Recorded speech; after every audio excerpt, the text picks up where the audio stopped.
Hello guys and welcome back to Ate Shena's TV vlog po. Ayan, busy kami dyan pareho kasi nagkakabit kami ng tamong dun sa pader para matakpan yung butas. Kasi kinabukasan, birthday na ni Chris, mag-isang taon na siya. Tapos, bukas, si Madeline pupunta dito para siya yung mag-decorate dyan. Kasi hindi siya pwede pumunta ng gabi at ang out niya sa trabaho ay 10 PM pa. So, super late na kaya sabi niya ay bukas na siya magde-decorate dyan. Kasama ko po nga po pala ngayon sa Raymart at mamalengke kami ng panghanda sa binyag at birthday ni Chris. Thank you nga po pala kay Tita S from Hawaii, Sara, sa pa-birthday niya kay Chris.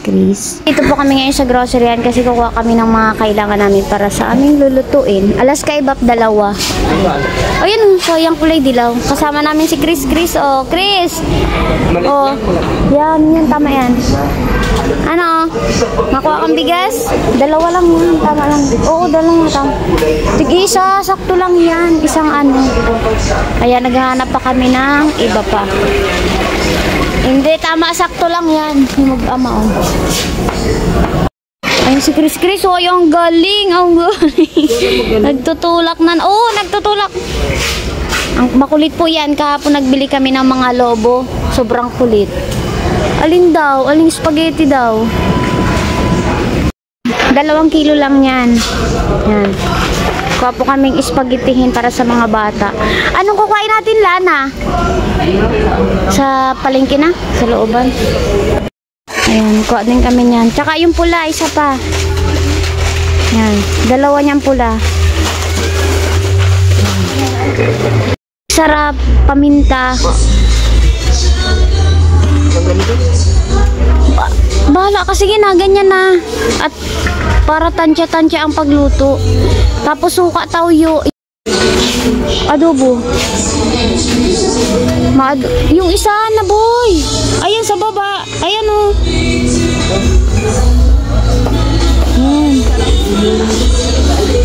Yan. Ito, oh, yung puti, yung silver swan din. Yan. Nagbili na nga rin po pala kami. Bebe, talaga ada po ikaw. Matras ka, inuurugmahan ka. Bili na nga rin po pala kami ng manok. Tapos yung sangkap, andun si Raymart sa kabila. Bibili siya ng sangkap.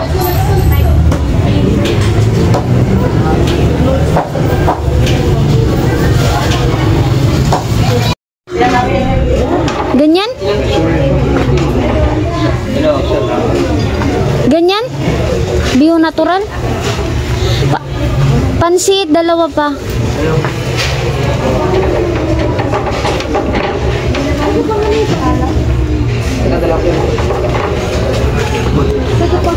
Kuha po kami ng bihon, tapos pansit.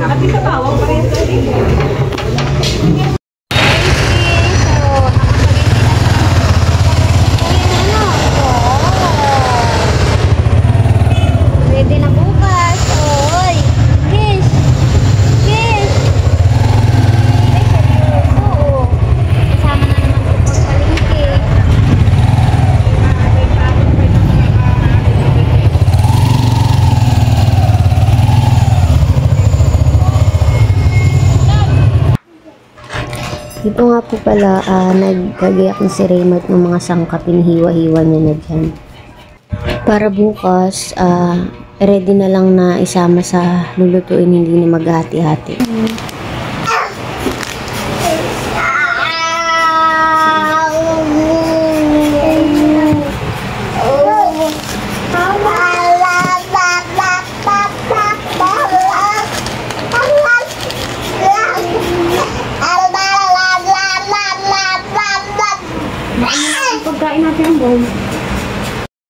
Ayan, nagluluto po ako ng gulaman.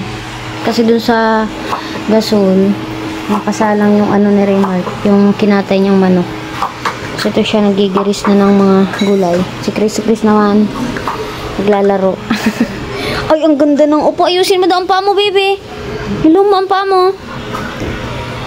Ayan, nagpintura nga po pala siya kanina ng sahig dito. Tapos na po yung una kong niluto na gulaman. Tapos ito yung pangalawa. Ayan, kulay green naman. Pangalawang sarang na po yan. Dito yung 2. Napatulog niya na si Chris para matapos kami sa mga gawain. Kaya na po yung first batch ng ginawa naming gulaman. Tapos yung pangalawa, sasaling ulit namin sa lagayan para palamigin. Ayan po. Dahil tulog na si Chris, mag-uumpisa na akong magbalot ng niya, pabitay. Nilinis ko muna yung mesa kasi dyan ako mapwesto. Tapos babalutin ko na rin yung giveaway para sa mga ninong at ninang. Dito na rin ako mapwesto para hindi magulo. Kasi makalat pa sa baba, malampaso pa tapos mapunas pa ng sahig. Tapos pagkatapos namin, makabit kami ng mga lobo dyan sa pagilid ng mga yan. Para bukas wala na pong masyadong gawain at ang pagod. Ito nga pala yung pang giveaway namin sa mga ninong at ninang. Ayan. Tumbler. Ibabalot ko pa yan. Ayan po yung mga pang bigay sa mga bata. Kung gising si Chris, makikipag-agawan yun dyan.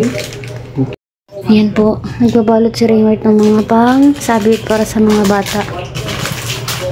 Tapos ako naman bubuhin ko na to para lagyan ng mga karakap cake bukas.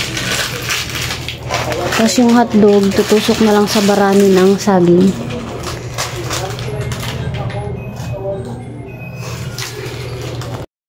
Ayan po, natapos ko ng balutan lahat ng pang-giveaway para sa mga ninong-ninang.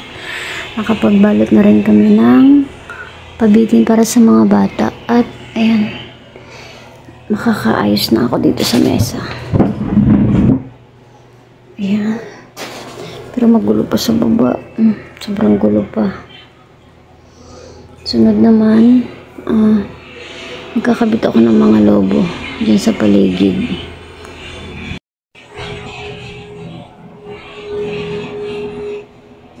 Magkakabit po sana ako ng mga logo dyan. Kasi ang oras ko tapos ibalot yung mga pang-giveaway para sa mga ninong at ninang. Kasi 20 pesos yan, binalot ko isa-isa. Tapos sabi ko, ayusin ko na lang yung mesa, tapos ayusin ko na lang yung mga nasa ibabaw. Tapos bukas na ako pagdating ni Madeline kasi siya naman talaga yung magde-decorate ng mga lobo. Sabi ko, ililigpit ko na to. Bukas na kasi alas 12 na din yun. Natapos ata ako niyan alas 2. Tapos maaga pa ako niyan nagising. Ayan, si Raymatas yung anak ko tulog na niyan. Ayan, kaya kung nakikita nyo, nililigpit ko na yung ibang mga kalat kasi super antok na talaga ako niyan. Tapos bukas ko na ipagpapatuloy. Ang kulang na lang po dyan ay yung pag-decorate sa yung mga lobo. Marami kasi yung lobong papalubuhin.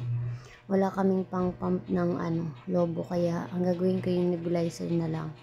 Yung hangin nun, doon na lang namin papalobo. Kaya ayan, kung nakikita nyo, inaayos ko na lang siya sa gitna kasi bukas ko na siya aayusin kasi malagay pa kami ng isang mesa dyan. Pagdating bukas ni Madeline, pupunta siya ng 6 AM ng ayan po, ayan, ilalagay niya na sa para bukas malamig na. Ayan. Ako naman magliligpit dito para makabit naman yung mga lobo kasi 10:30 pupunta kami ng simbahan, tapos maaga maluluto. Hinimay na pala yung mga binaakbak na. Ayan yung tarpaulin ni Chris. Ako po nag-edit niyan. In-edit ko lang. Kasi kapag nagpa-layout ka sa gawaan, mahal. Kaya ako na lang nagpa-edit. Tapos, pinagpa-print na lang si Kulot. At kinabukasan nga, dahil doon ako natulog, ayan, kinabukasan, dumating sila Madeline ng 6 AM ng umaga, kasama yung bunso kong kapatid. Kasi, tutulungan nila ako mag-decorate tsaka magpalobo ng mga palobo. Kasi si Raymart ay tutulong naman sa pagluto. Doon na siya magpo-focus. Kaya kami na ang mag-aano dito po ng abala. Ayan. Naidala nga pala si Madeline ng yung sinasapin namin sa mesa, kumot yan. Hiniram ko lang sa bahay. Ayan. Sinapin muna namin. Tapos, magde-decorate na siya dyan ng mga lobo. Uuwi rin nga po pala siya dyan kasi may pasok rin siya. Siguro naghanggang 9 lang siya dyan.